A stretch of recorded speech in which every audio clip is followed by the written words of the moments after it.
Minneapolis, Atlanta, Los Angeles, Columbus, Ohio, New York, Baltimore, Las Vegas, Phoenix, Louisville, Chicago, Houston, Oklahoma, Washington, D.C., Florida, and Denver are just some of the states who are protesting in the Black Lives Matter for George Floyd and all those affected.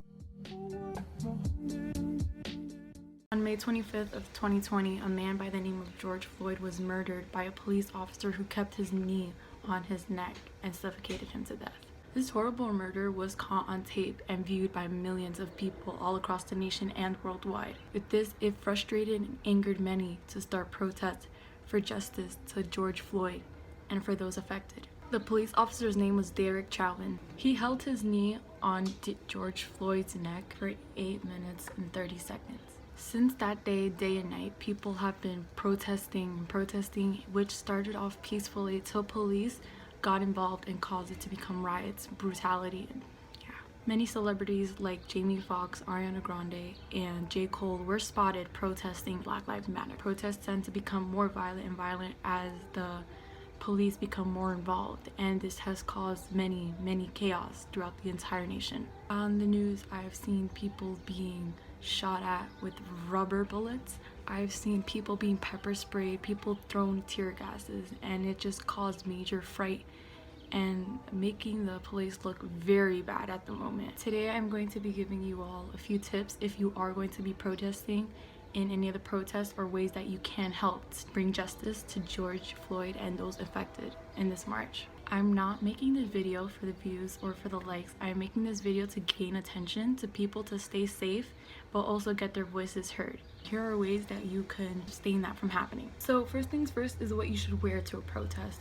First thing is, when you're going to a protest, you shouldn't wear anything like crazy. You could wear mostly like solid colors. Make sure to bring layered clothing because you never know how long the protest is going to be, and if you're there and it's like in the night, it might get cold, so you should bring a sweater as well. This is just for like to keep you more safe. If you're a person that has like very revealing tattoos, it'll be best if you cover them, so like not gain attention from the police to wanting to arrest you. Since we are dealing with a pandemic still, before all of this even started, you should still practice the social distancing when you're marching, and wear a mask and goggles. The goggles will actually help if you or someone near you gets pepper sprayed and tear gas from suffocation. If you're going to a protest and it's a very violent protest, best is if you wear shoes that are going to be protecting you at all times, because there's a big chance that you might step in glass and people are going to be stepping on you like crazy, and some people that I'm talking about are the police. Also, wearing heat resistant gloves might be fire, and if there is,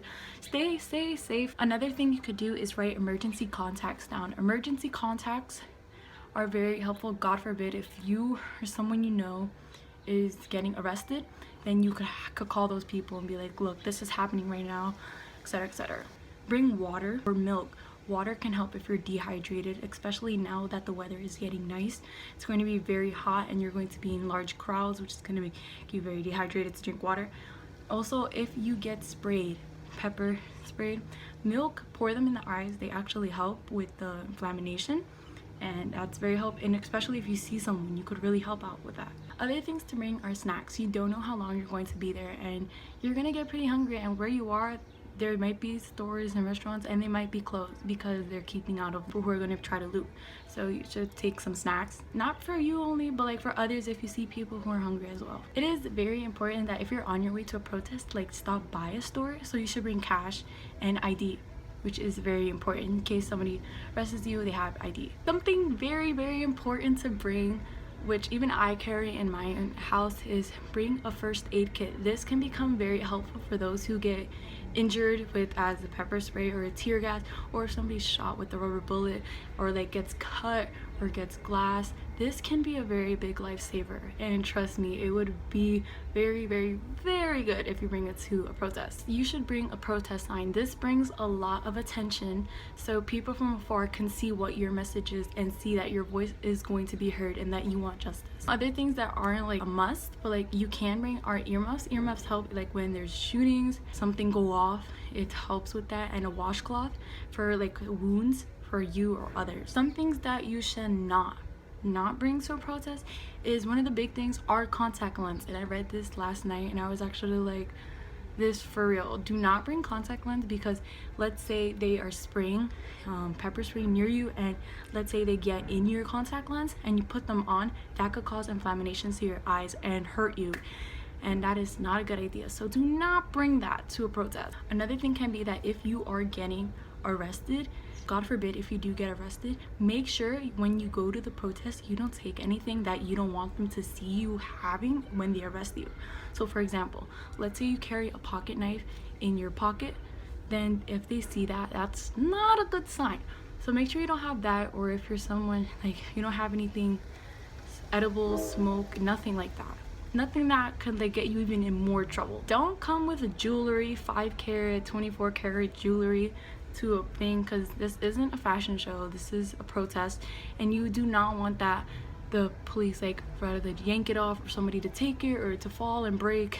No, we do not want to risk that. Those are mostly the essentials of what to bring and what to not bring to a protest, and I hope they found you well. If you're going to a protest and God forbid arrested, make sure you yell out your name so those there's could be witnesses of people who know your name, so that they could see that you're being wrongfully arrested just for protesting. If the police asks you any questions, do not answer. You don't have to speak to them. And if you are with anybody, make sure that person like goes to everybody who saw you getting arrested, so that you could have a name of people who were witnesses. So what some people are doing is they're calling the bail project when they get arrested, and I read online that you're not supposed to right away until after your hearing of your bail. It is said that you should remember the number.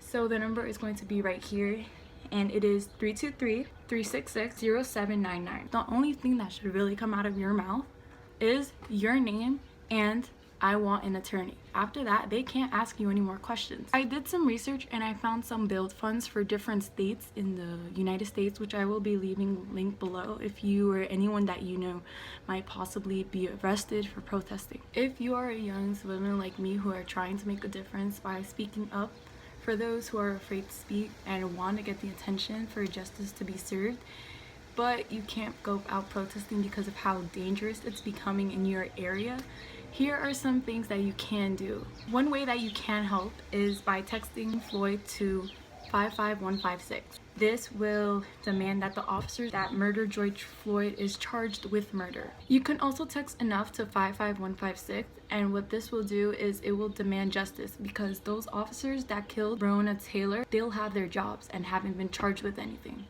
You can also text justice to 55156. This will demand that District Attorneys George Barnhill and Jackie Johnson are removed from office due to what they're causing. Just texting those 3 words to that number, you can easily make a change. One person can make a difference. Once again, if you are to go protest, please stay safe. Make sure to check your surroundings. Make sure you know where the exits are, like where's the nearest exit to leave, and make sure to protect others and yourself. And stay safe. And what you're doing is you're doing it for a lot of the younger generation who can't really go out and protest due to how dangerous it's getting, and you're doing us the favor by speaking for us as we do the same for you guys. If you know anybody who's going to be protesting or wants to help out, just share this video with them, or share some of the tips that you learned in this video. It could really make a difference. My name is Jennifer Rodriguez and I speak their name.